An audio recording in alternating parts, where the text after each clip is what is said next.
In my family, love came with conditions, and the conditions were always written in someone else's handwriting.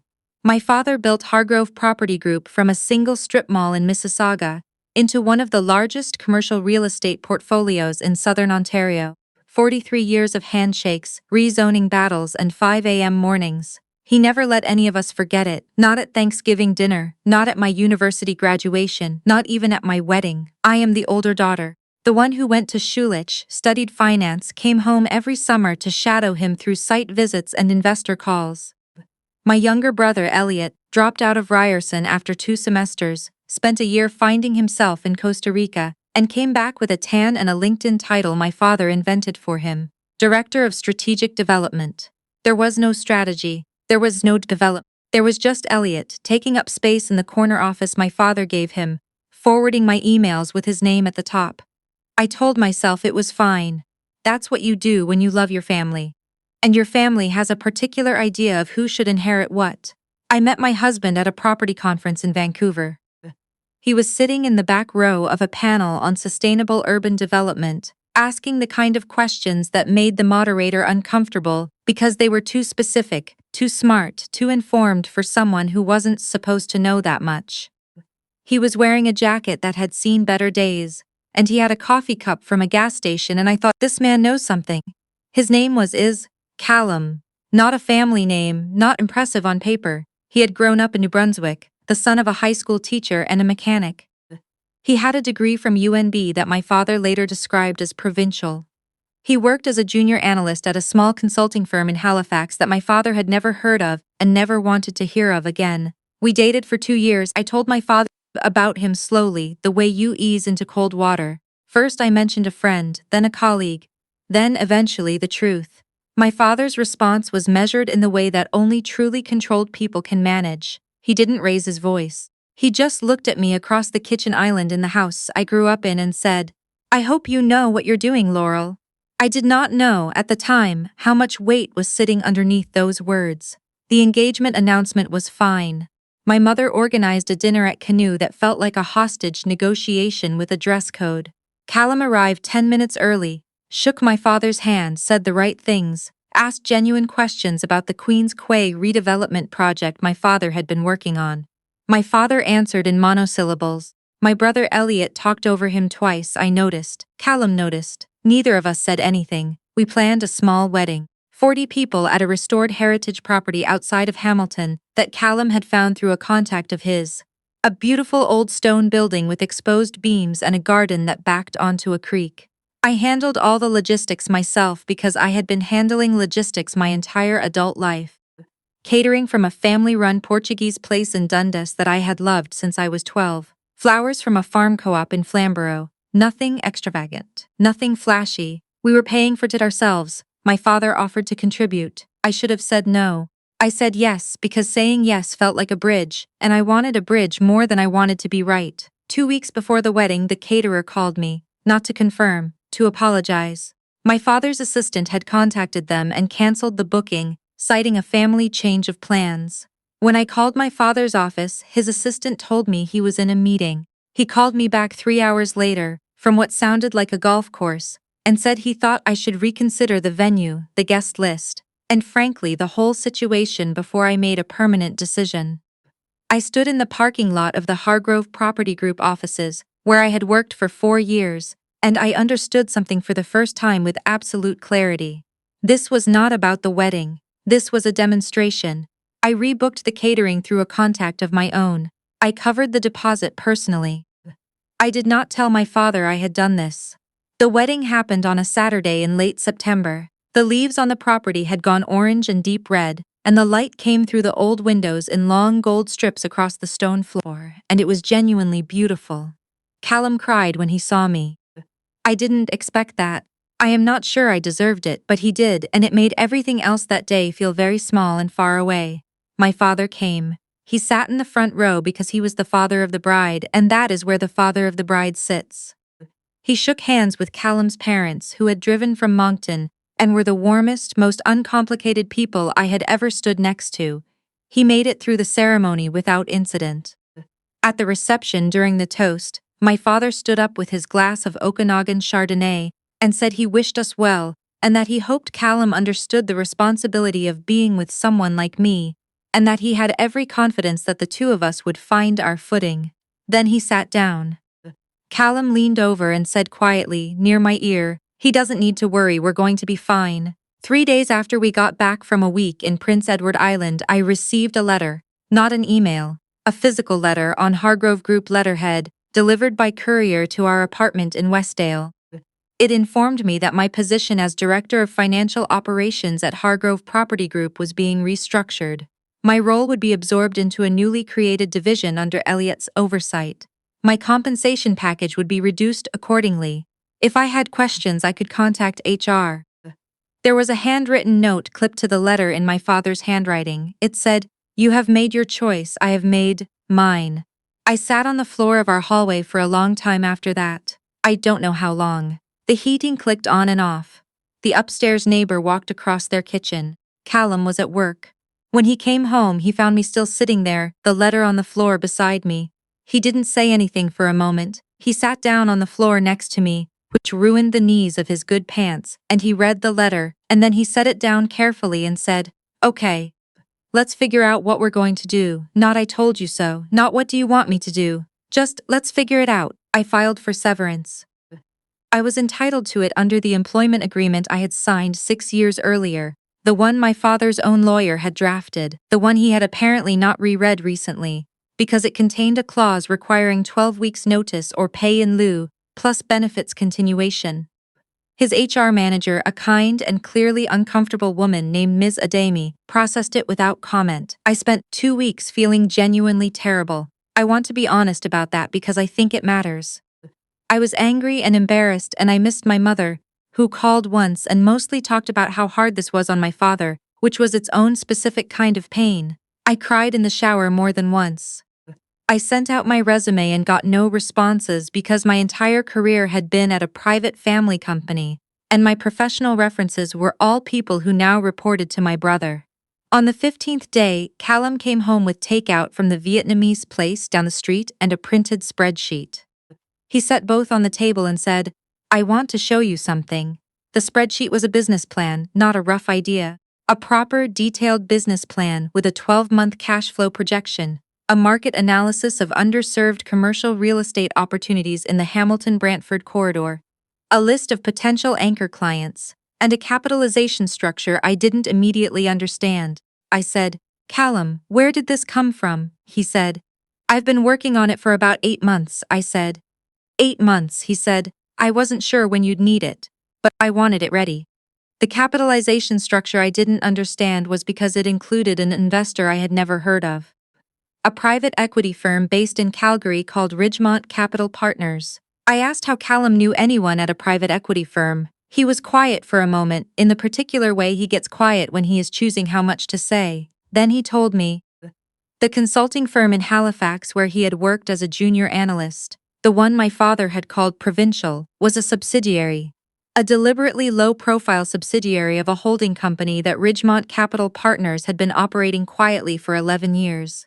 Callum had not been a junior analyst in the traditional sense. He had been part of a small team that evaluated acquisition targets. He had spent 4 years assessing mid-size commercial real estate companies in Atlantic and Central Canada. He had never lied to me. He had simply never found a reason to mention any of this. I stared at him across the takeout containers. He said, "Your father's portfolio has 3 assets that are significantly undervalued and 2 that are over-leveraged. I've known that for about 2 years. I didn't think it was relevant until now," I said. "Were you going to tell me?" He said. "I'm telling you now. We started Laurel Ridge Properties Limited in January, registered in Ontario with Ridgemont as our anchor investor. We kept the office small, a converted Century home on James Street North in Hamilton, which we rented for considerably less than the Hargrove Group offices near Union Station. I handled financial operations. Callum handled acquisitions and investor relations. We hired 2 people. A property manager named Oksana, who had been working for a rival firm and was underpaid and underused, and a contracts administrator who had been in the industry for 20 years and knew every building inspector and zoning clerk in the Golden Horseshoe by first name. We did not announce ourselves. We did not send press releases. We submitted offers and won bids and closed deals, and gradually, over the following 18 months, we became a name that people in the Hamilton commercial real estate market knew, even if they weren't entirely sure where we had come from. My brother Elliot, who was now nominally running Hargrove Group's financial operations, had in the intervening period managed to miss 2 filing deadlines with the Ontario Securities Commission, offend a long-standing institutional investor to the point of withdrawal, and hire his university roommate as VP of Acquisitions despite the roommate having no real estate experience whatsoever. I know this because people talk. The industry is not as large as it looks from the outside, and people who had worked with me for years still occasionally called. My mother called me on a Wednesday afternoon in late spring, using the careful voice she reserved for things she had been asked to communicate. She said my father wanted to meet for lunch. Just the two of them, she said, meaning her and me. But she said it in a way that suggested it would not be just the two of them. I told Callum, he said, "Go, but take notes." The lunch was at Canoe again, the same restaurant. I wondered if my father had chosen it on purpose, or if it was just the only place he ever thought of. My father was already seated when I arrived. He looked older than the last time I had seen him, which was a strange thing to notice about someone who had always seemed immovable. There were lines around his mouth that hadn't been there before. He stood up when I came in, which he had always done, and for a moment I almost forgot that I was angry. Almost. He ordered the halibut. He talked about the Queen's Quay project for a while, which was running over budget. He mentioned that Elliot was finding his footing. He used the same phrase he had used in the wedding toast. Then he said, "I hear you've started something with Callum." I said yes. He said, "How's it going?" I said, "Well." He nodded slowly, the way people nod when they're recalibrating. Then he said, "Your brother could use someone with your background, the financial side of things. There might be a way to revisit the arrangement." I want to be clear about what happened inside me at that moment, because I think it's important to be honest. Part of me, a part that is 12 years old and wants her father's approval and always will, felt a pull. A desire to say yes, let's fix this, let's go back. But I had spent 18 months building something of my own, and I knew what it was worth, and I knew what I was worth, and those two things no longer required his confirmation. I said, "I appreciate that. But we're in a good place where we are." My father looked at me for a moment. He said, "Laurel, I want to be direct with you." I said, "Please." He said that Hargrove Group was in a position where they needed to restructure some of their debt obligations, and that there were 2 assets in their portfolio, the Stony Creek Industrial Park and the mixed-use development in Brantford, that they were considering divesting. I knew those assets. Callum had flagged them as undervalued 18 months ago. My father said, "If you were interested, we could potentially work out a preferential arrangement, family discount so to speak." The silence that followed was not uncomfortable for me. I had grown up in silence, had learned to wait inside it. I said, "I'll mention it to Callum." My father misread that sentence. I could see it on his face, the small relaxation, the reassertion of the familiar order of things. His daughter would mention it to her husband, and the husband would be grateful, and perhaps things could go back to the way they were. What he didn't know was that Callum had already submitted a letter of interest to Hargrove Group's legal counsel 3 weeks earlier, through a blind acquisition vehicle, at a price that was 20% below market. Hargrove Group's counsel had dismissed it. They were about to reconsider. 6 weeks later, on a Tuesday morning in October, I sat in a boardroom at a firm on Bay Street that I had hired for this specific purpose. Across the table were my father's lawyers, Elliot, who looked like he hadn't slept recently, and my father himself, who looked like a man who had just understood that the room had changed while he was looking at the menu.